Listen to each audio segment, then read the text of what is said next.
kita yang tahu. Ya. Orang yang sampai pada pemahaman seperti itu, dia akan percaya terhadap apa saja perkataan, kehendak, keputusan Tuhan dalam hidupnya. Pasti tidak enak, ya. Tapi dengan sukarela dia akan berbuat sedemikian rupa untuk membiarkan dirinya tunduk dan takluk total di bawah perkataan Tuhan, keputusannya, kehendaknya.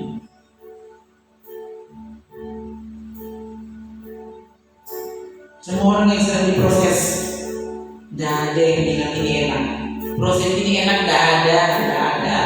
Yang namanya proses, sebelum kau melihat hasilnya, kau akan berkata, kenapa mesti seperti ini? Sudah orang rohani? Ya. Benarkah saudara percaya Tuhan? Benarkah saudara melihat Tuhan sebagai Tuhan? Atau siapa yang Tuhan dalam hidup ini? Waktu kita tidak mau diatur, saudara sedang mentuhankan diri sendiri.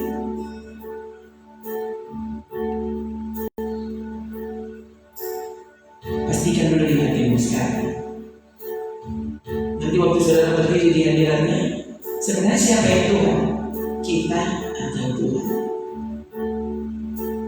Sungguhkah Yesus itu Tuhan dalam hidup ini? Saya tahu apa yang saya katakan. Berulang kali saya bilang ke anak-anak saya yang sedih. Walau sementara saya bicara, saya sendiri terkejut saudara dengan apa yang saya katakan. Saya sendiri nanti Tuhan, wah, ini saja sulit untuk saya tunduk dan berkata, ya Tuhan, pikiranku lebih tepat dari pikiranku. Jalanmu yang paling tepat, bukan jalanmu. Cara yang kau pilih ini paling tepat, sudah tidak ada lagi yang sama tepat dengan itu. Ya, termasuk caraku. Ya, saudara, kita tidak bisa lihat sekarang ini Tuhan itu berdirinya di mana. Apalagi kalau saudara tidak datang dengan iman malam ini, saudara akan kesulitan untuk percaya bahwa dia sungguh ada. Dia yang telah menggerakkan kita untuk malam ini ada di hadiratnya.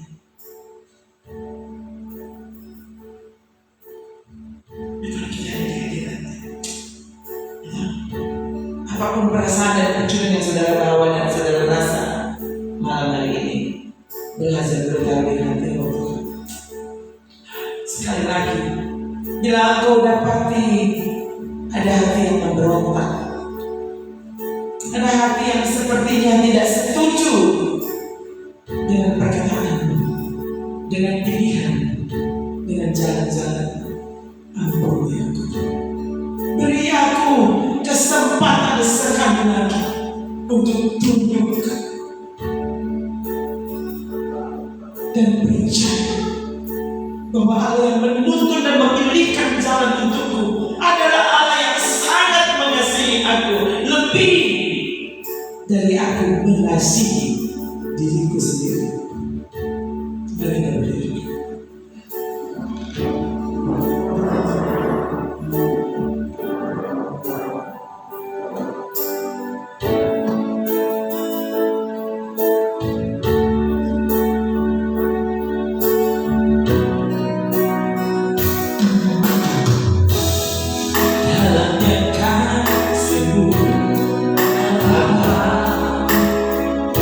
Lebih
Terima kasih. Sampaikanlah perkataanmu, isi hatimu, dan tolong kami benar-benar memandang wajahmu dalam perkataanmu. Terima kasih banyak. Dalam nama Tuhan Yesus Kristus kami menyambut firman. Haleluya. Amin. Puji Tuhan. Haleluya.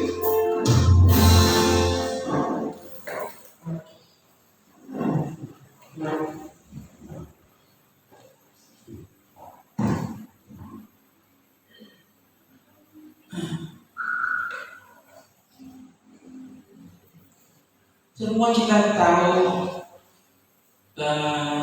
apa itu peribahasa atau apa peribahasa ini itu lebih baik mencegah daripada mengobati.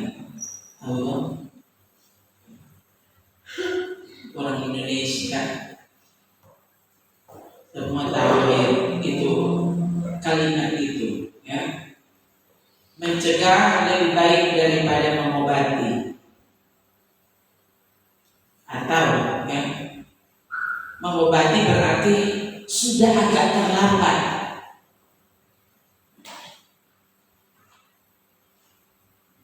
Kalau mencegah lebih baik daripada mengobati, ya kan? Harusnya berarti kalau sudah dicegah lebih dulu kan tidak bisa diobati. Tidak perlu berurusan dengan obat karena sudah dilakukan pencegahan. Ya. Kalau bikin ini, akibatnya kau tidak perlu mengalami ini. Gitu kan? Itu maksudnya mencegah lebih baik daripada mengobati. Sekarang, oke, kita setuju 1000% kalimat itu, no? Untuk fisik kita, untuk tubuh, untuk kesehatan secara lahiriah. Nah, saya sudah ulang-ulang kepada saudara, firman Tuhan menyebut kita manusia rohani. Nah, kalau sebagai manusia lahiriah, ya, kita setuju dengan kalimat mencegah lebih baik daripada mengobati. Sekarang bagaimana dengan hidup rohani? Nah, sehebat-hebatnya saudara menjaga tubuh lahiriah, sesehat-sehatnya, sekuat-kuatnya tubuh lahiriah, dia tidak pernah kekal. Satu waktu dia pasti akan mati berkalang tanah. Waktu Tuhan membangkitkan kita, kita diberi tubuh yang baru. Bukan lagi tubuh ini. Tubuh kebangkitan itu tubuh yang baru, bukan tubuh ini. Ini tubuh sifatnya fana, sementara. Sehebat-hebatnya orang jaga dan merawat dan apa, tetap saja ada saatnya berakhir masa pakai. Ya. Ada artis tua, ya, sangat terkenal lah. Saya tahu ini orang-orang tua ini pasti tahu semua ini. Ya, yang saya pas sadar televisi, orang itu sudah tua. Jadi bayangkan tadi umur berapa itu ya? Belum mati juga dia, saya belum pernah dengar dia mati. Artis Indonesia. Ya. Kalau saya sebut namanya, saudara pasti akan setuju dengan apa yang saya katakan kepada saudara. Dia itu tetap terlihat awet muda, padahal sudah tua. Tapi kalau saudara dengar dia bicara, saudara langsung tahu ini nenek-nenek. Tetap, ya. Saya tak percaya kalau dia pasti tidak tarik sini tarik sana itu. Ya. Pasti wajahnya kan tidak mungkin di usia seperti itu lalu masih tampak semuanya kecampur dan percaya. Nah, percaya pasti tidak ada produk perawatan yang bisa sampai seperti itu, seketat itu, tidak mungkin. Ya, sekali lagi tapi sekarang itu, saya waktu orang mewawancarai dia berapa tahun lalu itu saya dengar di YouTube, wah ini wajahnya tetap cantik, tapi suaranya orang kalau tidak lihat wajahnya mereka wah ini nenek-nenek umur berapa 80 tahun kali. Tetap ada masa berakhirnya.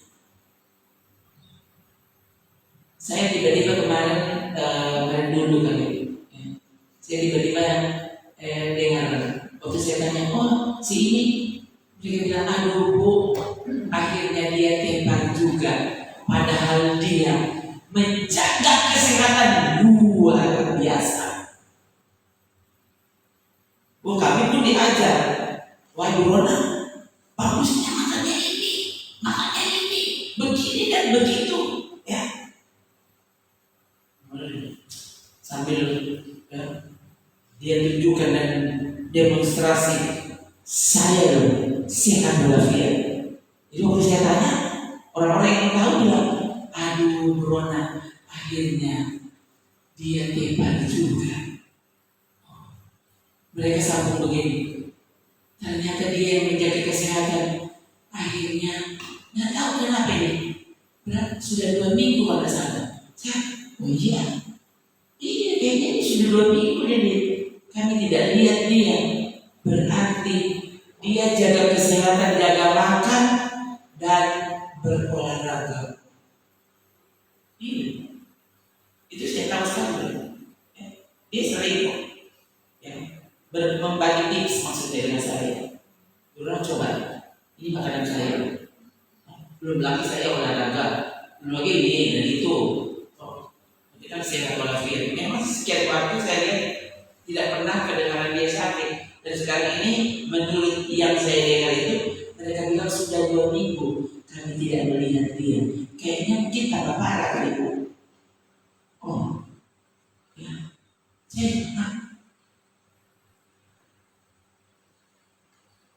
Gitu, ya. Nah, jadi sekali lagi, sehebat apapun kita menjaga yang fana ini, yang sifatnya sementara, ada saatnya saudara terkejut. Ternyata dia memakai geli. Kalau sudah waktu tetap keriput, ya, ada yang bilang keriput. Tetap dia mau bikin apa? Ya betul.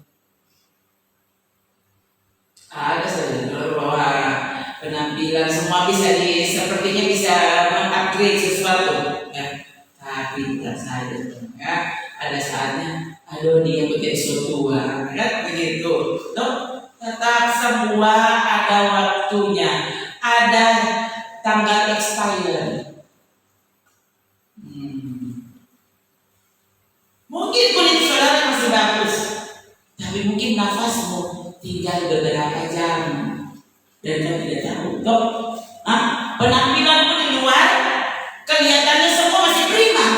Kau tidak tahu jantungmu tuh tinggal 10 kali detak. Pas 10, berhenti.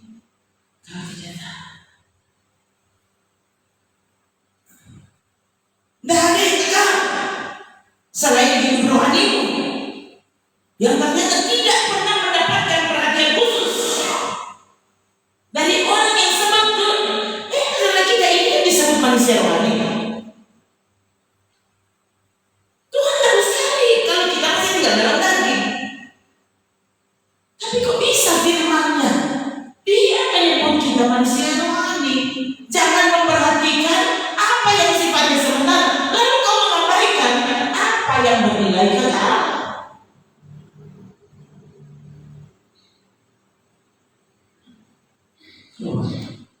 Lalu apa saja yang bernilai kekal? Alkitab mengajarkan ibadah itu mengandung janji, baik untuk hidup sekarang ini maupun untuk hidup yang akan datang.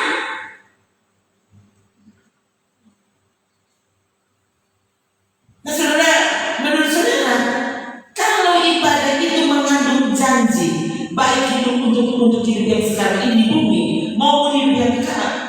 Menurut saudara satu hari berapa? Terus berapa kali ibadah? Kalau untuk yang bernilai fana ini satu hari 3 kali makan, belum tambah snack,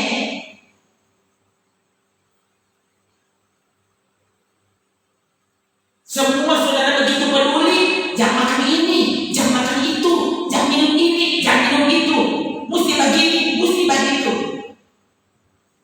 Pernahkah saudara memperhatikan dengan serius kelangsungan pertumbuhan hidup rohanimu?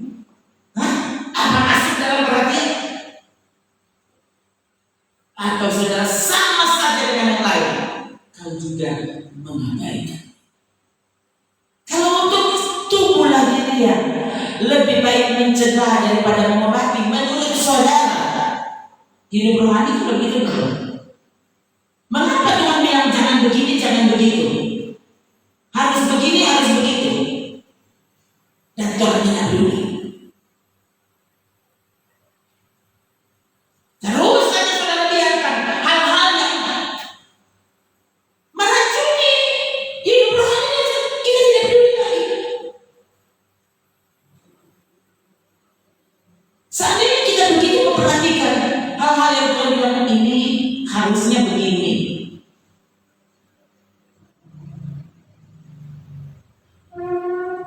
itu kan sama dengan mencegah sebelum daripada mengobati.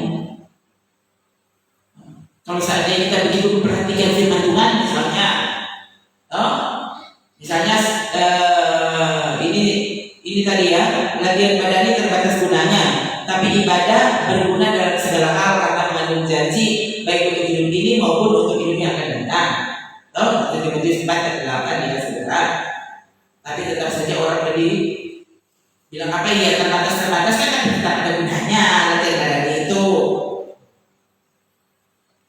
Yang aneh, yang terbatas ini orang justru menyiapkan waktu capek-capek, ya, keluar duit untuk melakukan apa yang ternyata cuma terbatas. Berapa banyak orang, saya baru lihat hari apa itu video sudah lama sih, ya, kayaknya FB mengingatkan saya itu video itu saya bagikan 2 tahun lalu, ya bisa saja video itu dibuat lebih lama dari itu. Saya saja yang baru bagikan 2 tahun lalu, ya.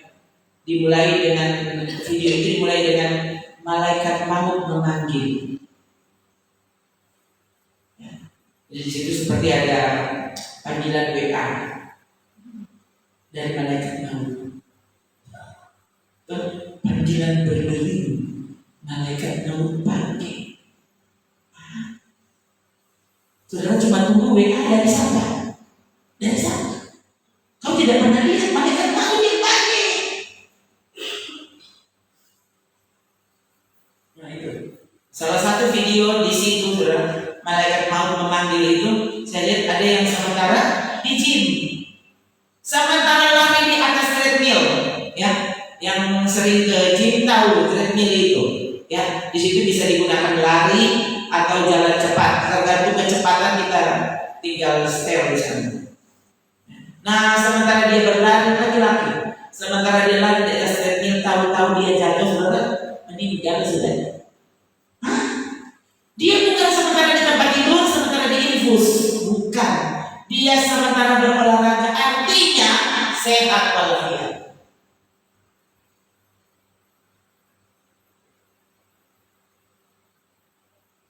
Dan dia tidak pernah tahu malaikat maut sementara memanggil, dia nyata dulu.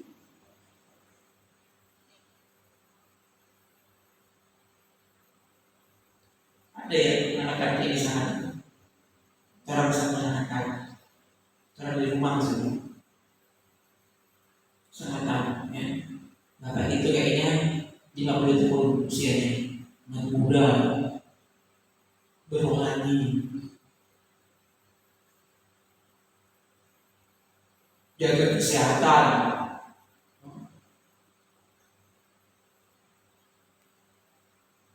lalu main ditonton.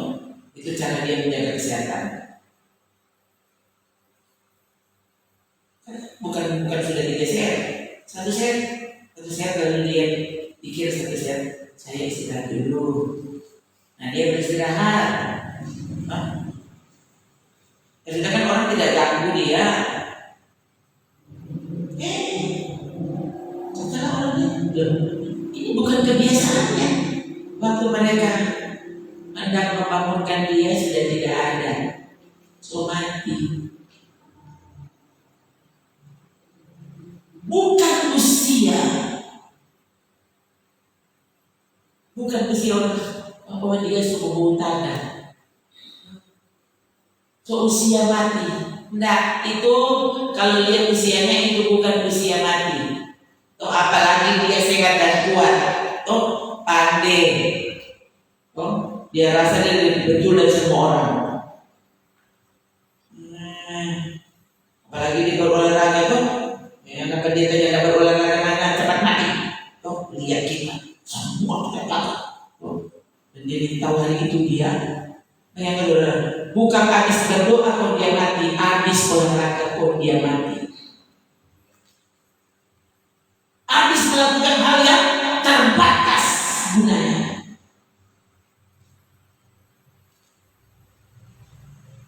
Iya kalau kita hari tidak sampai yang sungguh-sungguh. Nah kalau nyata berarti dia cuma olahraga sungguh-sungguh. Tidak beribadah sungguh-sungguh. Dia tidak melakukan apa yang bernilai kekal. Jadi kalau cerita dengan lengkap, saudara akan setuju dengan apa yang saya katakan.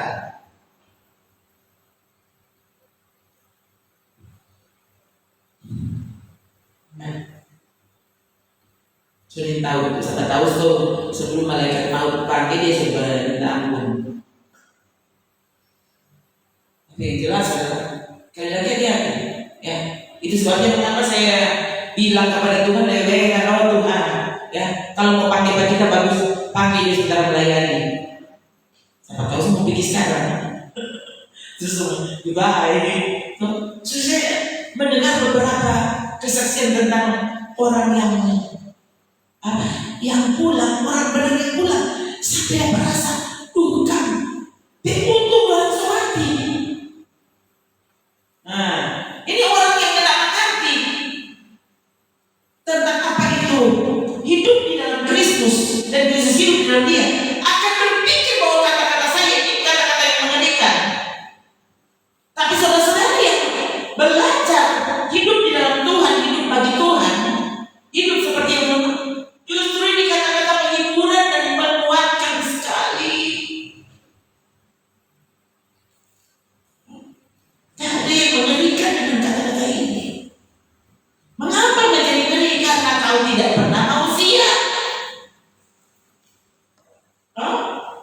Mencegah ketika itu mencegah daripada mengobati, coba dilakukan untuk hidup, untuk tumbuh secara lafiat. Sadia doi ini, karena itu habis doi. Nah, untuk kesehatan 10 tahun lagi, orang sangat peduli sekali. Asuransi kesehatan lebih laku daripada percaya Tuhan Yesus yang pegang hidupmu. Betul bukan? Orang belum sakit, dia pikir-pikir dia mau sakit. Yesus dia kok tukar sakit. Coba. Setelah diingatkan tentang kematian, kau ketakutan. Dia kata sakit. Kau tahu apa sih? Ada dia kata sakit.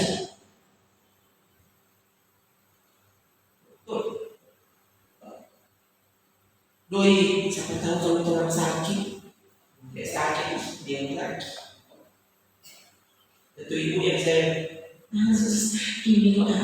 ini handuk bagus ini, kita ada sedia supaya kalau masuk rumah sakit kan ada handuk. Ini betul. Bagaimana? Dia ada siap-siap dia sedia handuk kalau masuk rumah sakit. Kita siapa pun harus tidak sedia baju mati.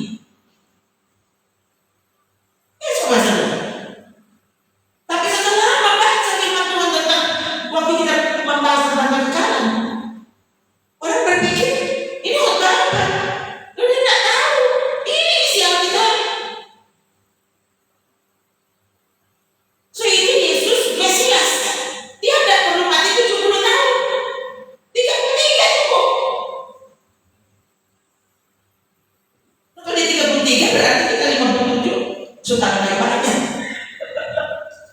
dilimpahin oleh Yesus cuma 33 itu.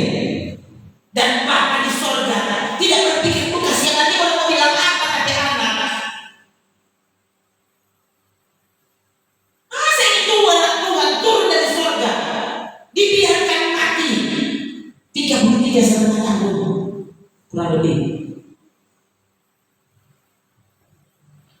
Semua kalah ketika Musa,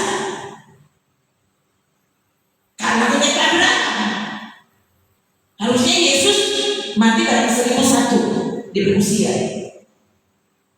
Baik terbukti anak Allah. Ternyata enggak. Sekalipun ada yang bilang umur panjang Tuhan beri. Nah kalau lihat lagi usia hidup Yesus, harusnya kau tahu, toh yang penting pada pandangan mata Tuhan hidup dengan Dia. Jadi kalau saya cukup hidup di bumi, lo biarlah umur berapa boleh pulang. Daripada cuma bikin susah di bumi, toh daripada lebih hari saudara bukan lebih mempermuliakan nama Tuhan, ya cuma pancing-pancing setan, lebih esok pulang. Tambah lama,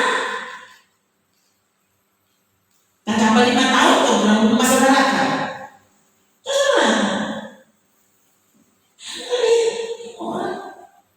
Lebih bagus matinya sekarang. Kayak tunggu-tunggu lama. Karena kan ketakutan sekali kalau bicara soal ini.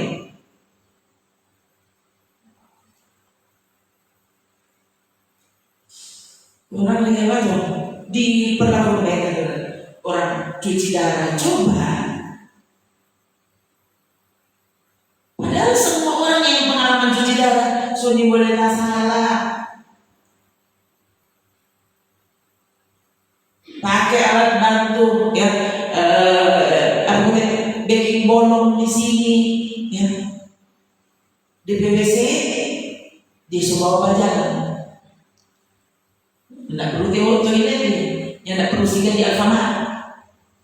Alfamart sih boleh. Coba, kok berapa lama mau hidup seperti itu? Bayangkan saudara, orang begitu suka sekali untuk hidup berlama-lama di bumi ini. Orang begitu terpesona dan ketakutan. Yang tidak ada yang percaya kalau pikir dari Tuhan itu lebih berbahagia daripada yang di bumi. Tidak ada yang percaya, termasuk saudara-saudara di sini. Coba berapa dia itu mukanya. Dia ini yang berbahagia semua bulan dengan kata dia itu. Khusus ini. Lembut malah yang mereka. Kenapa orang bikin takut? Ya enggak, ya seandainya saudara mati di malam, saudara kan berterima kasih, terima kasih untuk tadi sesuatu saya ingat. Jadi kita belum kelar tuh khotbah, kita sudah tobat. So minta ampun kita pada Tuhan, kan bagus. Jadi kalau mati jam 10, sosial, so minta ampun. Bayangkan saya tidak pernah memberi peringatan padahal sekurang berapa menit saudara mau hidup. Nah kalau di atas treadmill ternyata orang bisa jatuh dan mati sambil berlari, katanya lari untuk supaya jantungnya sehat. Tahu-tahu itu sabar. Seperti dari Florence Joyner itu tahun berapa itu? Itu atlet Olimpiade, atlet lari. Dia mati dengan berlari, jantungnya berhenti berdetak. Katanya kalau lari jantung jadi bagus, memperpanjang usia jantung. Kok dia ini mati karena lari? Bagaimana itu cerita? Coba jelaskan. Tapi orang tidak mau percaya terhadap kata firman. Orang tidak percaya terhadap kata-kata ahli kesehatan. Sepertinya kita lupa bahwa ahli kesehatan itu usianya bukan di tangannya, tetapi di tangan Tuhan.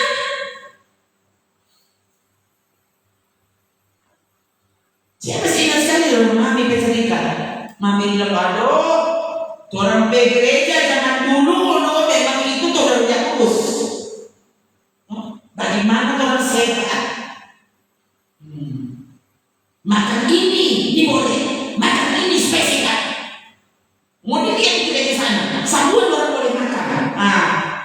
anti semua. Nah, jadi ada beberapa ahli gizi, dia sok atur bagaimana supaya hidup mencapai 100 tahun. Ahli gizi. Hari-hari makan ini, minum ini, supaya anak usianya 100 tahun. Habis dia mengajar, dia juga pengasuh acara di radio. Lalu tiba-tiba radio mengumumkan 2 bulan atau 2 minggu setelah dia keluarkan buku makanan bergizi yang dapat menyebabkan kau hidup 100 tahun. Kemudian radio mengumumkan ahli gizi itu tutup usianya 55 tahun. Gimana? Dia ada kasih keluar teori supaya hidup 100 tahun, kok dia ETR 60 nya sampai. Mengapa Tuhan melakukan seperti itu? Ini sebenarnya saudara Tuhan sementara toki di manusia-manusia di kepala. Siapa? Mau dia tidak percaya pada kita. Kau lebih percaya kepada manusia yang sebenarnya cuma makhluk sitaku. Padahal apa kata Tuhan kita takut? Saya bilang ke saudara, pendeta Rumania Richard Bloomberg, ya, sumakan memang akan di penjara. Memang orang sengaja mau aniaya, jadi makanan sedikit, pun orang mau cuci dari makanan, bilang berdoa dari tanpa sampah, suara pendeta.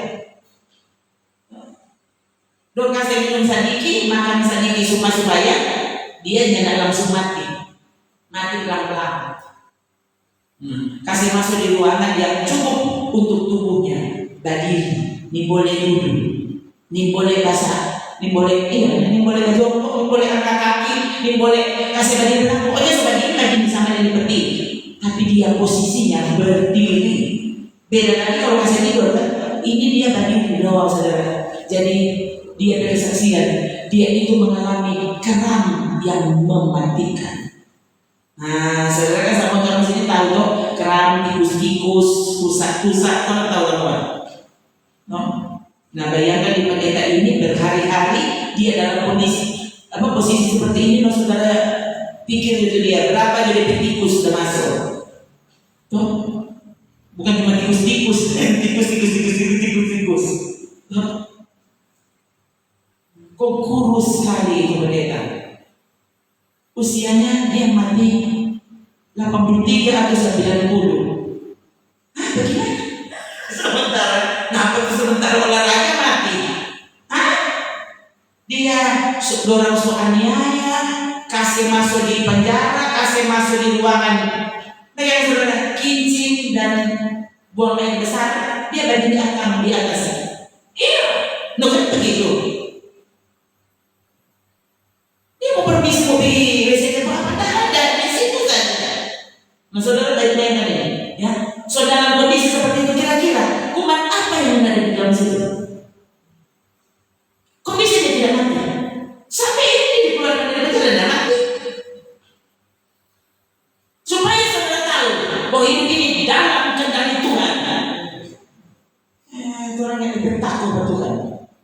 Semua yang Tuhan bilang itu orang mana? Sepertinya saudara ingin tahu dari yang Tuhan tahu.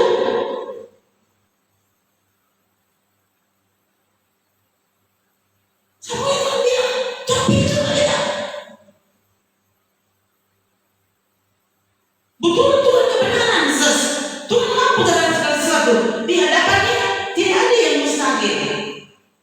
Kok? Iya mana? Biar dia bagi itu komando. Nah, kalau bagi itu komando, ini mesti tidak masuk akal sekali. Ya, memang iyo. Kira mau pergi surga, saudara pikirnya masuk akal. Saudara mau pergi surga, mau pakai roket atau mau pakai pesawat apa? Mau pergi surga.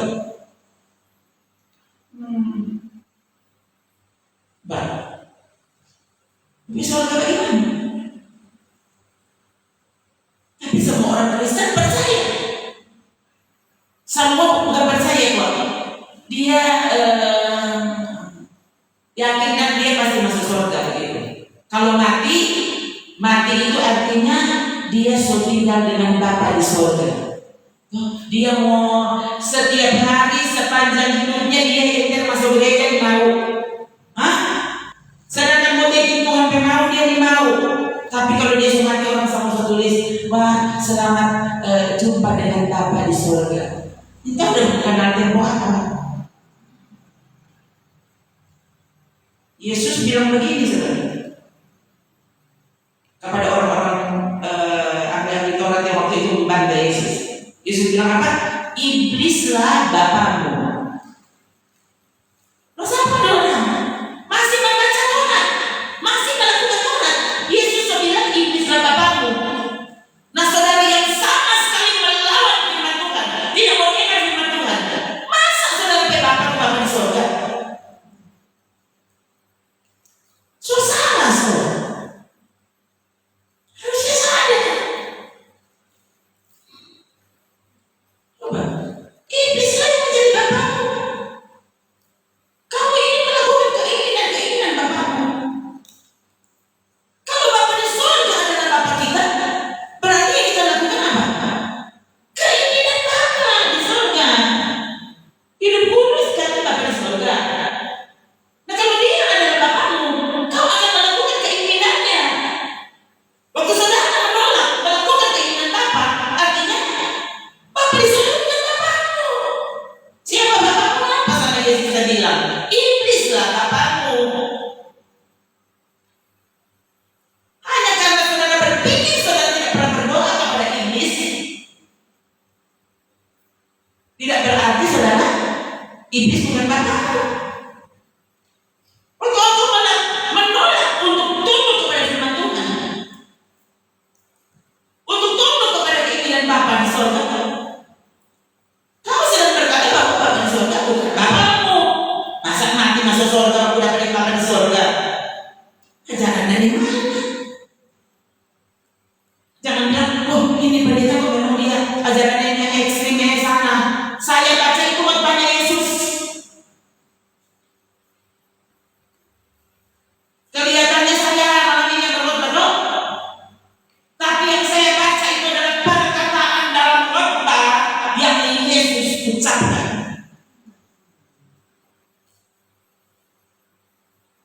Itu. Enak yang khotbah dari Saka itu Yesus yang khotbah.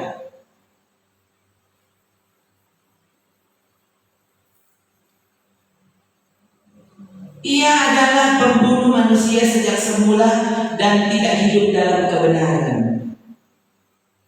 Sebab di dalam dia tidak ada kebenaran. Maka orang yang datang di gereja paling tidak mau mendengar kebenaran. Ini menjadi nama menghakimi kuasa. Gimana sih? Lalu kau setuju Yesus adalah jalan, Yesus adalah kebenaran, Yesus adalah hidup. Kau datang kepada Yesus toh cuma mencari jalan supaya usahamu terbuka, gitu. Jalan supaya ekonomi maju. Yesus adalah kebenaran, saudara tahu di mana? Dia tidak pernah cukup menjadi jalan bagimu sampai engkau juga menerima dia sebagai kebenaran dalam hidupmu. Kalau tidak ada jalan Tuhan untukmu, jangan berharap ada jalan Tuhan untukmu. Kau yang menolak Yesus sebagai kebenaran, kau yang menolak Yesus sebagai kehidupan.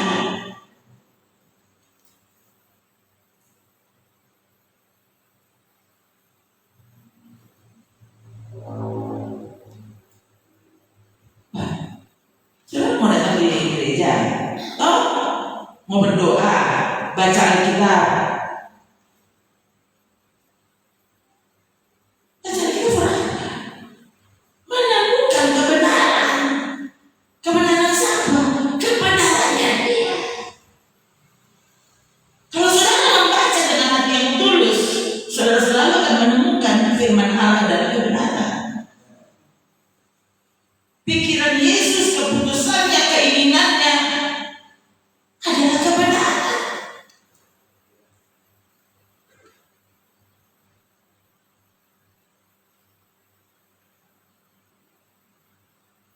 Yang kata, aku jalan kebenaran dan hidup. Ya, tidak ada seorang pun yang datang kepada Bapa kalau tidak melalui aku. Orang bilang, masa kalian? Suka lalu di komang tuh betul dan Kristen dan benar dan orang ini jangan mulai dari salah. Loh, kami cuma bicara dan meyakini dan mengimani perkataannya pribadi yang kami sebut sebagai Tuhan.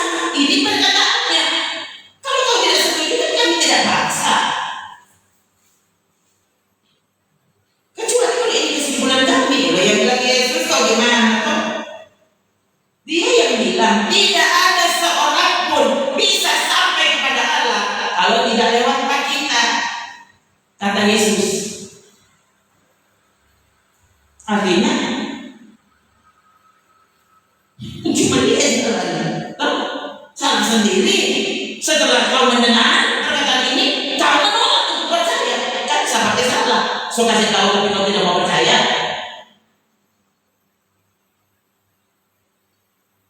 Maunya mau tunggu Yesus bilang, akulah Allah sembahlah aku. Itu saja Yesus bilang. Tidak ada yang bisa sampai kepada Bapa. Tidak ada yang bisa sampai di sorga kalau tidak lewat kita. Mana sih? Jadi kan salah sendiri. Saudara sudah ingat? Khotbah jutaan kali, toh? Dan tetap tidak mau percaya, toh? Masih ada dalam di sana. Di batu sana, di pohon sana, di mana ya?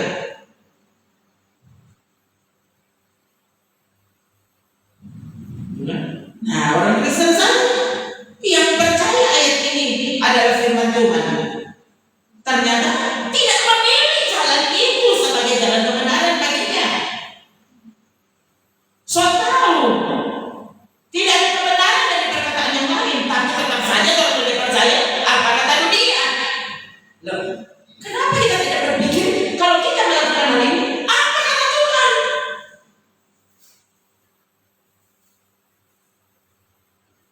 Ini jangan mau suruh orang di luar Alkitab mau percaya perkataan Yesus. Nah, orang yang menyebut dirinya milik Yesus ternyata tidak percaya Yesus, datang di gereja, datang mendengarkan firman Tuhan, dan ternyata tidak juga percaya, tidak menginginkan kebenaran.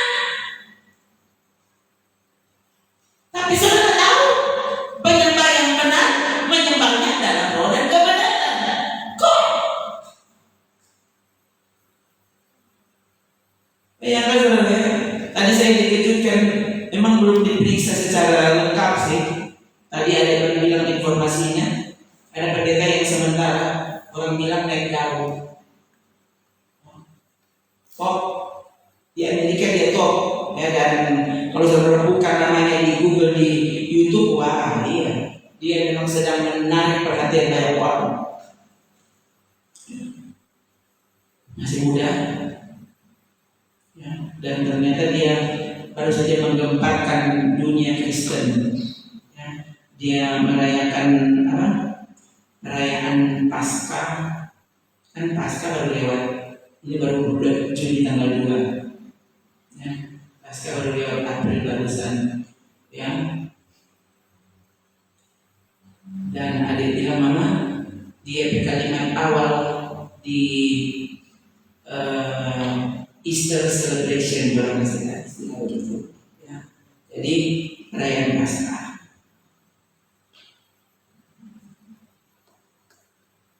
Dia bilang kalimatnya, apa yang kami hendak tampilkan adalah sesuatu yang hampir berdosa. Dia bilang, ini bukan dosa, ini baru hampir berdosa. Jadi saudara, tadi saya baca sebelumnya dari saudara waktu tadi, jadi saya tadi baca beberapa komentar yang orang maksudnya komentari videonya baru tulis, waduh ini hell celebration, ya, dia perayaan neraka bukan perayaan Paskah. Iya, dia tampilkan artis-artis nama secara internasional.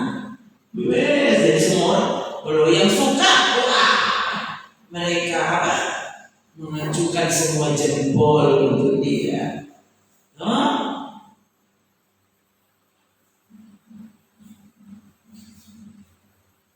Hati-hati saudara. Kita sedang tiba pada masanya. Orang-orang yang terharapkan akan menjadi orang-orang yang menampilkan kekudusan Allah. Itu kan belum lama. Nah, kalau ukuran keberhasilan cuma bagaimana kita bisa mempengaruhi banyak orang, nah dia berhasil berarti. Apa orang mau ikuti jejaknya supaya dalam gereja berhasil? Apa orang mau bikin? Jangan terlalu memusuhi setan. Nanti kalau setan yang baku musuh orang, gimana orang memalau apa setan itu? Nah, iblislah bapakmu.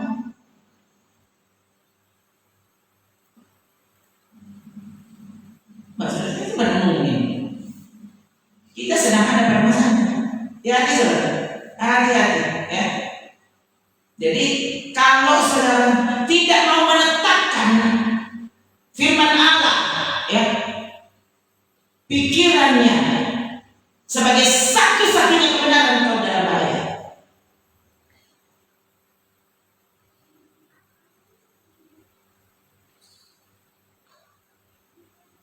Kalau ukuran berkenan cuma bagaimana orang itu bisa mencapai dan memiliki posisi-posisi tertentu, bisa diterima di dalam masyarakat, itu dalam bahaya.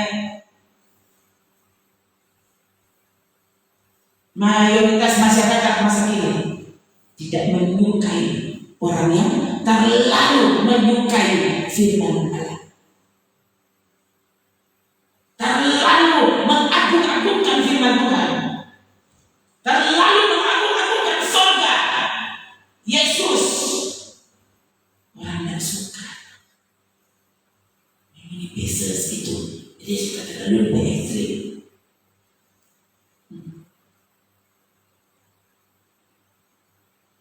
Orang kok ya, dangdut mania, TikTok mania, apa lagi mania?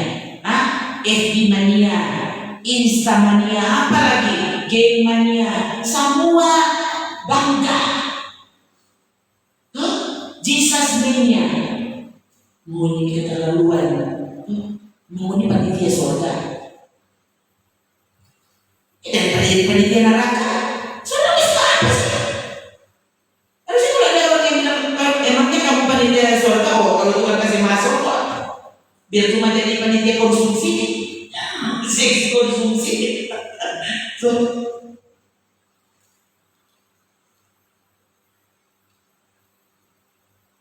kok betul ada panitia surga kok? Kalau Tuhan kasih masuk, setahu-tahu kan berarti memang sudah di dalam. Masa kok tidak bangga jadi milik Yesus? Ya. Cuma lewat dia kita bisa sampai di surga. Masa dia gak bangga?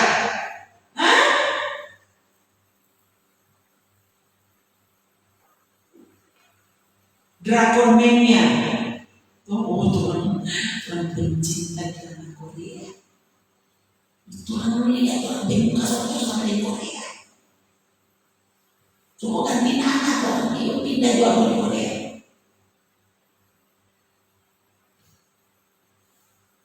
Kecuali di surga, pindah di Korea, semua balik tuh, Texas dan semua pergi. Nah gitu, Yesus tidak bilang tidak ada seorang pun yang datang kepada Bapa kalau yang tidak di Korea. Tidak ada seorang pun yang datang kepada Bapa kalau tidak nonton drakor. Bagus sudah kan aneh. Kan manusia masa kini kan aneh semua toh. Dorang anggap orang yang fanatik dengan gereja, fanatik dengan Alkitab, fanatik dengan apa kata Tuhan. Aneh semua. Memang saudara, waktu saudara mencari milik Tuhan, saya bilang ke saudara, semua orang berjalan ke sana, orang berjalan ke mati. Memang aneh. Justru kalau saudara belum tampak aneh, kau bukan murid Yesus. Kau cuma adalah murid Yesus. Kalau saudara berbeda dari dunia ini.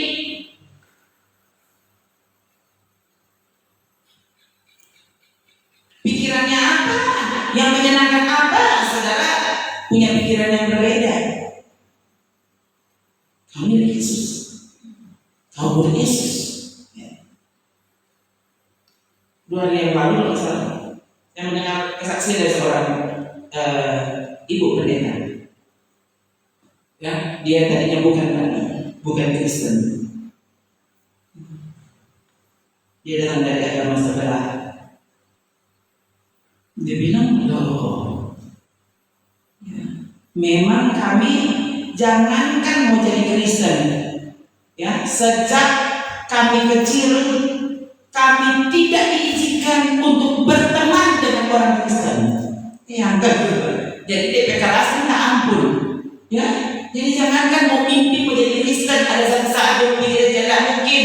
Kenapa? Karena dari kecil orang tuanya melarang mereka untuk berteman dengan orang Kristen, ya. Dan dia bilang, ya, sampai satu saat, ya, dia bilang dia cerita tentang bagaimana perjalanan hidupnya yang sampai menurut dia ada harapan, sampai akhirnya dia berjumpa Yesus, ya. Dia berdoa menerima Yesus dan dia menjadi Kristen diam-diam. Dia bilang, bayangkan saya membaca Alkitab di dalam kamar mandi, pura-pura mau WC padahal kita mau baca Alkitab.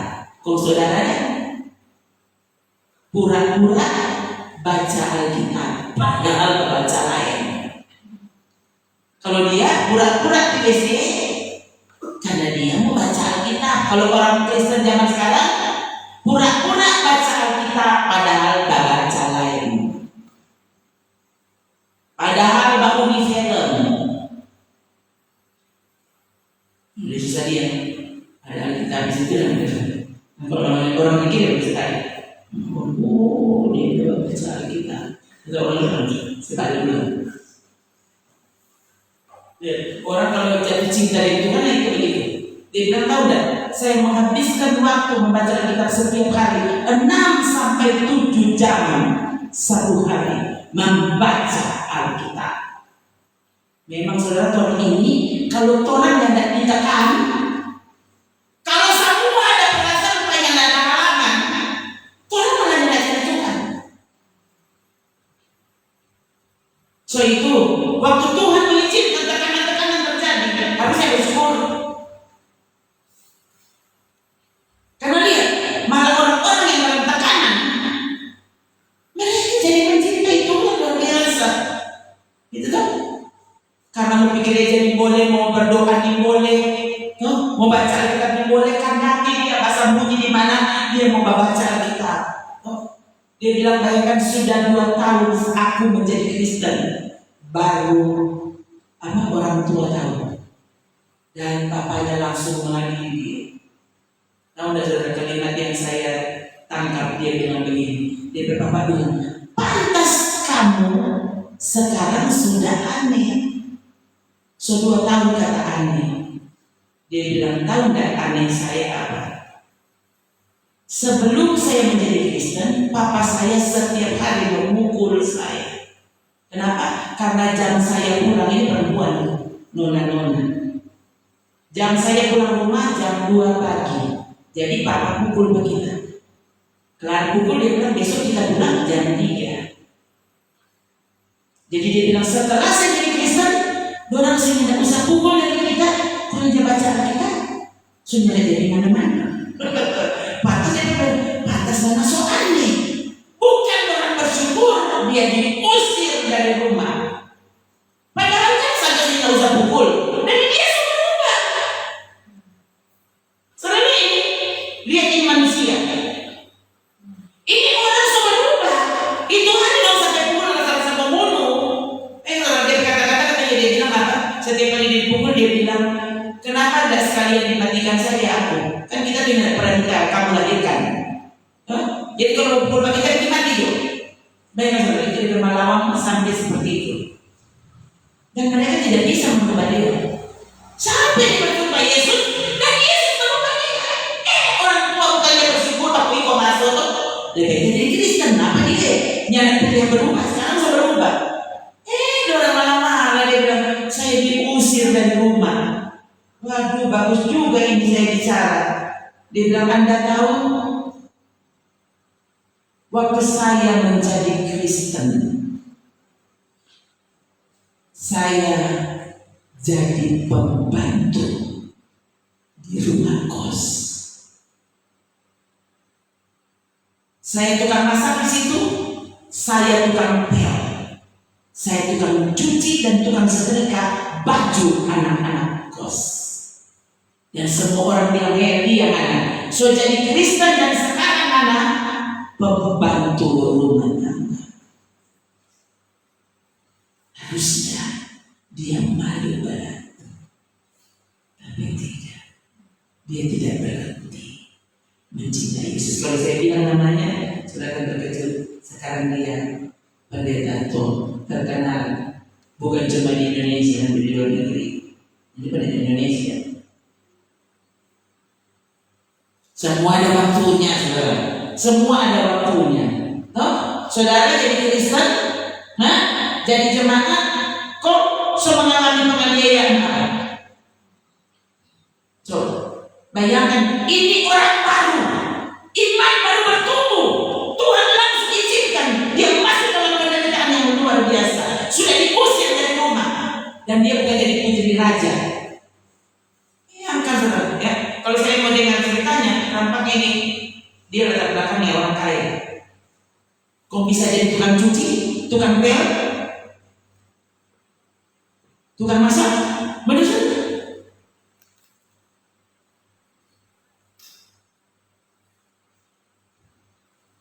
Semua penderitaan dia soalnya. Dan saya lihat di sini, kayaknya belum ada yang mengalami pengalaman penganiayaan seperti dia.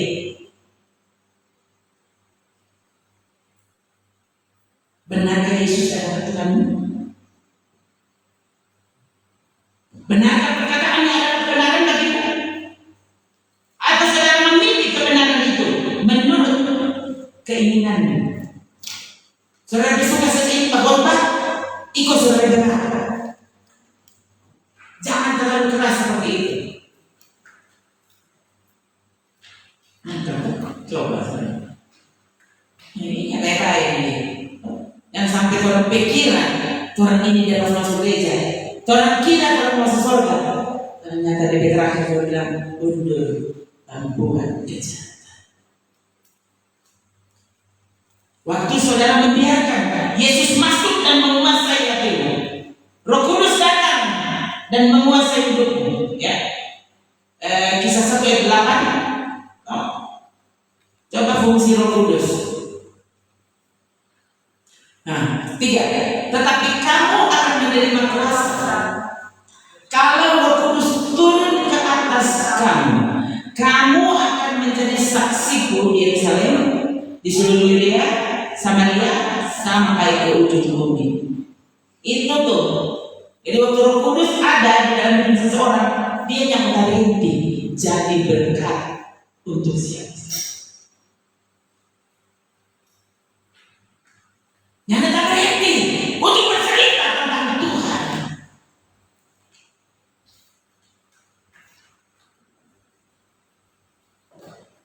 Jadi saya mendengar ada pendeta, dia bilang waktu Roh Kudus turun memenuhi hidup saya, dia bilang saya berdoa, Tuhan tolong supaya ini ayat ini jadi nyata dalam hidupnya. Aku harus menjadi saksi. Dia bilang salah satu contoh. Aku menjadi saksi gimana? Dia bilang kita naik taksi. Cegat taksi, dia bilang dia bilang taksi ini di Jakarta. Taksi rumah saya di Cinere. Kamu tahu nggak Cinere? Tahu Pak? Oke. Kamu bisa antar saya ke sana. Kamu tahu nggak jalan ke surga? Oh, bapak ini bisa aja. Oh iya. Nggak apa-apa deh, kalau kamu belum tahu jalan ke surga, nanti saya beritahu. Dia bilang itu dah, sepanjang jalan ke Cinere saya beritahu jalan ke surga. Itu kan saudara. Dia bilang jadi saya berdoa, Tuhan, tolong aku, beri aku hikmat untuk bicara tentang kebenaran firman-Mu. Ini ada orang di sampingku. Kita mau bilang apa tadi? Nah, begitu saudara. Itu tanda waktu engkau sungguh dipenuhi Roh Kudus.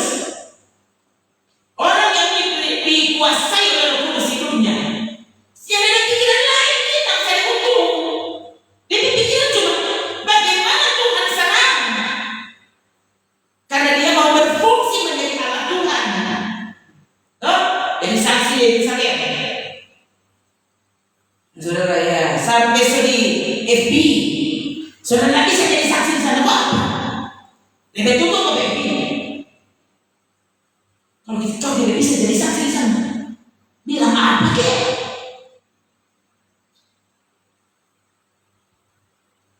Ya kan, saudara mungkin semua mati. Ya. Dan terakhir orang tulis itu, rest in peace. Nggak pernah dia bicara tentang Tuhan. DP terakhir RIP. RIP apa? Kurang orang mau tulis dia telah mengakhiri pertandingan iman. Dia tak pernah bicara iman di medsosnya. Dia tidak pernah bicara tentang kebenaran iman Tuhan. Dia tidak pernah menampilkan bahwa Yesus adalah Tuhan dalam hidupnya. Kok nggak? Nanti saudara bisa mati kalau orang tulis sudah mengakhiri pertandingan iman. Pertandingan apa? Kamu saudara lihat dong. Benarkah kita sedang berjalan ke surga? Atau saudara sementara membangun surga di bumi? So itu semua pulang surga. Semua orang di sana surga sama. Coba kalau masih hidup, bisa aja tuh yang real jadi bumi. Justru kalau saudara ini benar-benar milik Yesus, saudara, ya saudara akan tahu bahwa surga lebih real daripada ini bumi yang akan lenyap. Langit akan lenyap. Semua yang kau pikir akan bertahan selamanya akan lenyap. Firman Tuhan yang bilang, dunia yang kita tempati sekarang sementara lenyap. Yang bilang firman Tuhan, kalau zaman Yohanes menulis surat ini, dunia sudah sementara lenyap, apalagi sekarang. Yang kasih saya dunia maya. Kasihan juga. Semua dari dan saudara menghabiskan waktumu tidak menjadi berkat.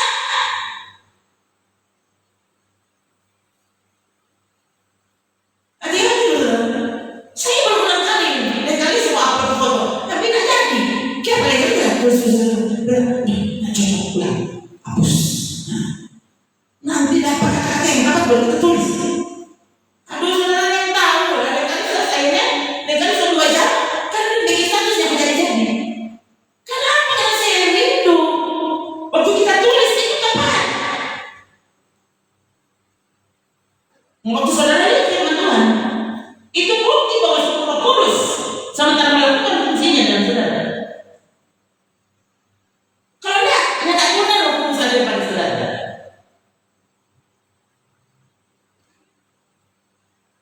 Kalau saudara cuma ada di medsos untuk bermain,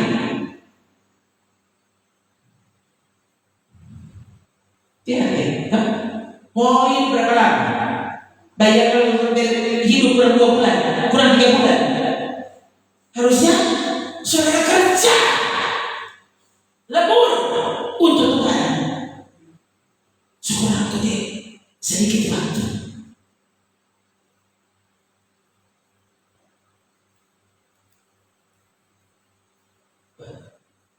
Dulu kan saya di radio, sekarang kan ya medsos.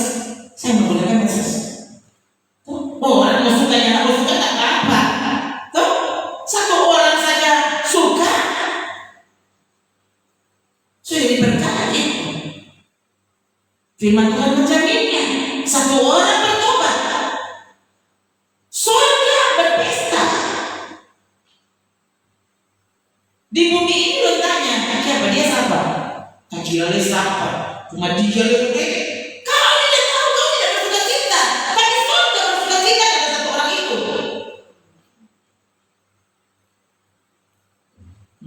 Hati-hati saudara. Kau tidak pernah menjadi murid milik Yesus, kau tidak akan bersuka cita dengan sukacitanya Tuhan. Sukacitamu apa? Waktu sungguh Yesus hidup di dalammu, kebenaran yang hidup di dalammu, apa yang membuat Tuhan bersuka cita? Akan membuat kau bersuka cita. Apa yang menjadi kerinduannya akan menjadi kerinduannya. Nah, apa yang mendukakan? Artinya kau tidak akan melakukannya.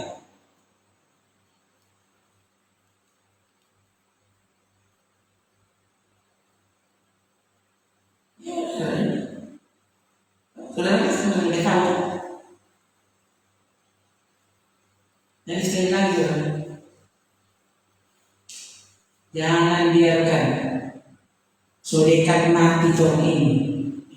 Tapi Tuhan tidak pernah menjadi sesuatu bagi kerajaan Allah. Padahal saya dan saudara mungkin ini bukan mungkin, pasti ya. Sekarang ini bertobat kenapa? Pasti ada doa dari orang-orang tertentu yang mungkin dari sampai dosa matinya bilang saudara, kalau dia selama ini berdoa supaya saudara selamat, kok saudara sudah berkata untuk orang lain? Saudara sedikit apa?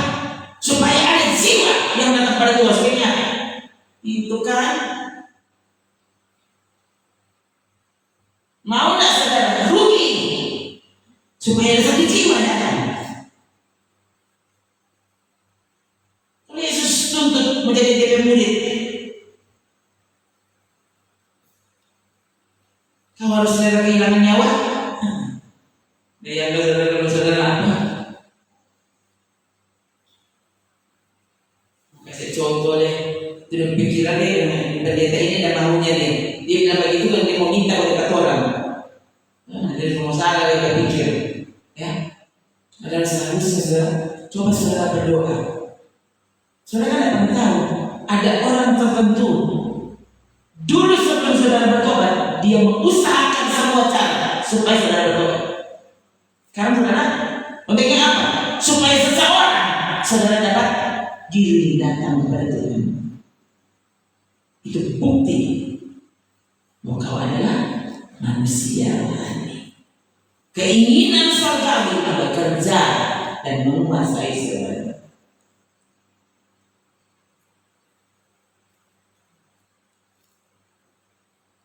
Saya percaya, sangat percaya, kalau saudara sungguh sudah berubah, pasti kerinduan Tuhan bekerja di hati. Semakin kau berdoa, semakin Tuhan bekerja di hati saudara. Sehingga apa? Saudara suka sekali untuk berbicara tentang Tuhan. Coba untuk mengiklankan sesuatu.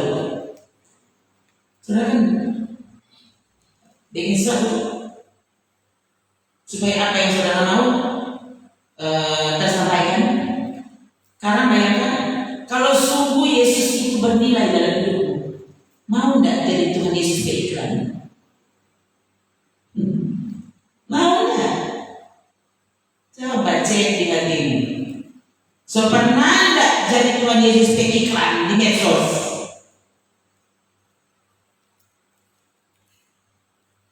Nah, orang tertentu dia cuma senyum-senyum di medsos, ternyata dia boleh senyum-senyum. Siapa waktu aku senyum-senyum kau bilang begini, tahu tidak kita senyum-senyum ini karena Yesus hidup di dalamku. Siapa aku yang dapat bilang? Kita kok pemalu, siapa aku boleh senyum-senyum dan di situ pemalu kata. Bilang kalau malu mengaku tentang Tuhan, udah pikiran kita pendeta. Biarkan orang tahu bahwa saudara adalah agen kerajaan Allah di bumi. Kasih dia orang bilang apa? Senang. Ikut FB. Kita punya. Kita mau atur.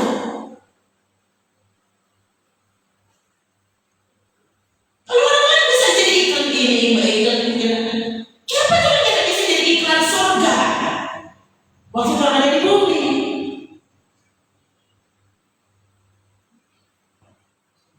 Orang untuk menjadi iklan setan, orang yang dari Pak Baju boleh.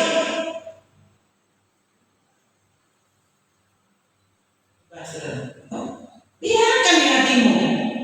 Saya juga tidak tahu yang bisa bicara seperti ini.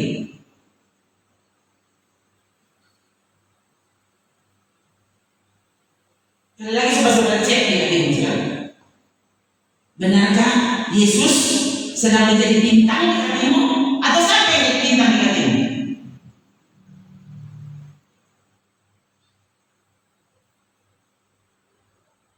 Saudara mau upload sesuatu, apa yang ada di pikiran?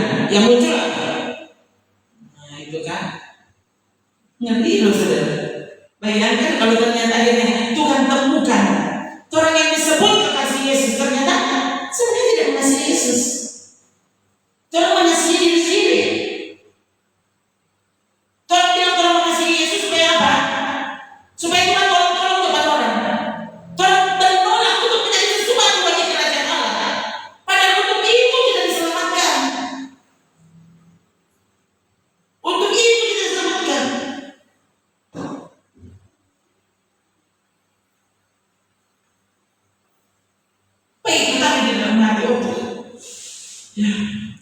lirik mulai seperti itu. Ya, saya kembali menyanyi. Apa? Takkan pernah ku lupakan bahwa hidupku dicipta untukmu.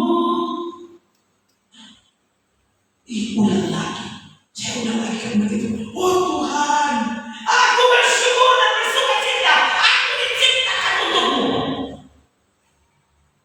Saudara diciptakan untuk saya. Oh Tuhan, Tuhan kan sayang Pak kita. Oh bikin bagaimana nih supaya kita senang terus? Kapan kau akan menyadari bahwa ada untuk memuliakannya?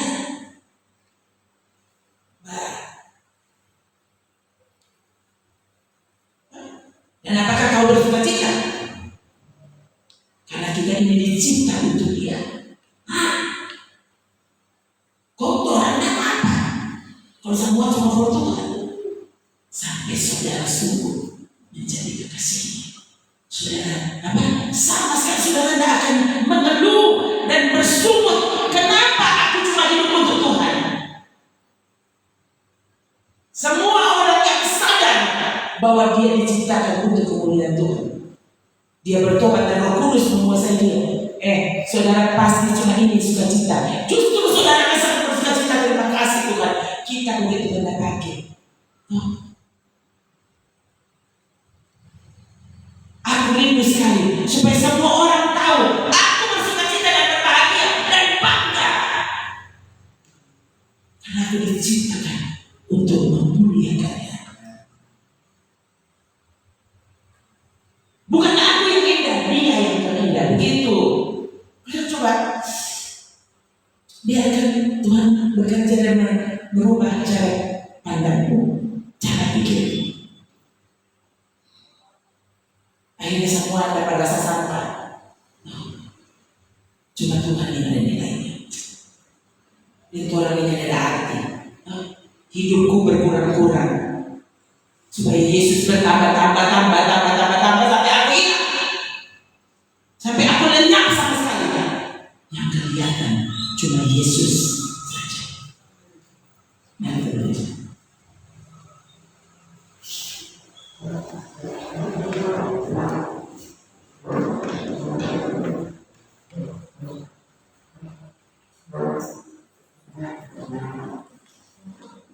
Apa saudara sekarang ini? Apa saudara mencari ini? Ya, dari sekian banyak yang saya bilang, apa benar sekarang ini saudara sedang bersuka cita? Diberitahu ini isi hati Tuhan kepadamu. Apa saudara? Kenapa kami sekarang? Oh Tuhan, terima kasih. Ternyata udah kita boleh lagi iklan for Tuhan. Ternyata kita boleh menjadi sesuatu untuk kemuliaan nama Tuhan. Kita baru sadar selesai, kan bagus begitu.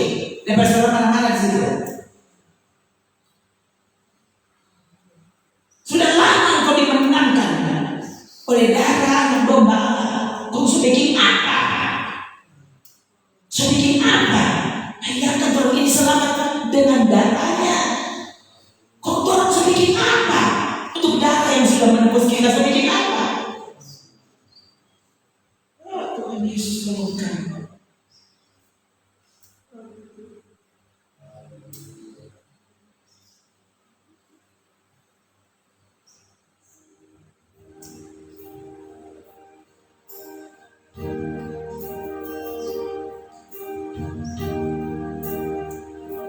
Biarkanlah ku menyembah walau tak dengan puisi yang indah.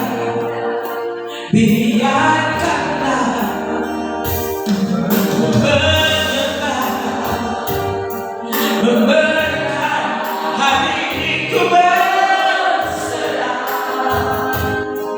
dengan penuh kasih sayang.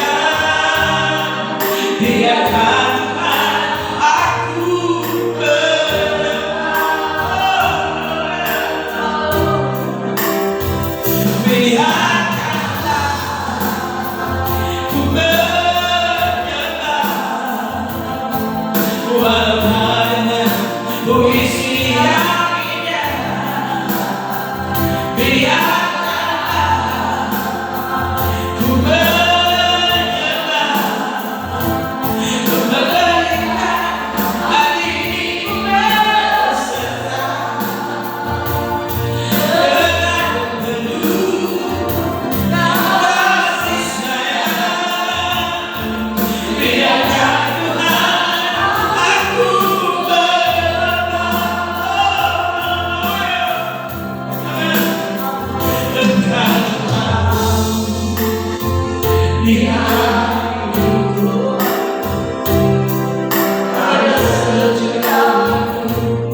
Ada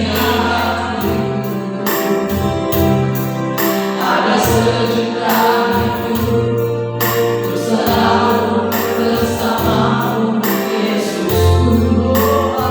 Izinkan menyenangkan hatimu lewat jalan hatimu. Biar ku mendengar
untuk menjadi berkat bagi yang lain, untuk bercerita tentang betapa hebat kasih sayang Kristus dalam hidup kami. Kami tidak berjalan sendiri ke surga, tapi kami rindu ada orang lain yang juga menemukan tempat yang luar biasa itu. Oh Tuhan, tolonglah semua orang yang sedang berjalan ke surga tidak berjalan dalam hati yang egois. Dia cuma suka selamat sendiri. Kalau sungguh kami berjalan ke surga, kami pasti merindukan ada orang lain yang juga menemukan tempat yang luar biasa. Oh Tuhan, terima kasih. Terima kasih, kiranya kasih-Mu bekerja lebih dalam di dalam kami, dan menjadikan kami berkat, menjadikan kami alat-Mu yang sungguh mempermuliakan nama-Mu. Kami menyembah-Mu bukan cuma dengan menyanyi, kami menyembah-Mu dengan melakukan dan mencari sesuatu bagi yang lain, menuntut seseorang untuk dapat menemukan jalan keselamatan yang sejati. Terima kasih, hidup kami sekali lagi jadikan kami alat-Mu yang menyenangkan dan memuliakan nama Tuhan. Terima kasih. Damai sejahtera Bapa, cinta kasih sayang dari Tuhan Yesus, persekutuan dan penghiburan kekuatan Roh Kudus bekerja lebih lanjut, bekerja sempurna di dalam kami, menyempurnakan segala sesuatu sehingga kami sungguh-sungguh berfungsi bagi kemuliaan nama Tuhan. Selama Engkau masih memberi kami izin tinggal di bumi ini. Terima kasih Tuhan, terima kasih. Terima kasih, datanglah Tuhan Yesus, datanglah Tuhan Yesus, bawa kami pulang, tinggal selama-lamanya. Kami bersyukur dan mengakhiri rangkaian ibadah kami malam ini dalam nama Tuhan Yesus Kristus. Amin, amin. Puji Tuhan. Selamat malam, Tuhan Yesus berkati saudara.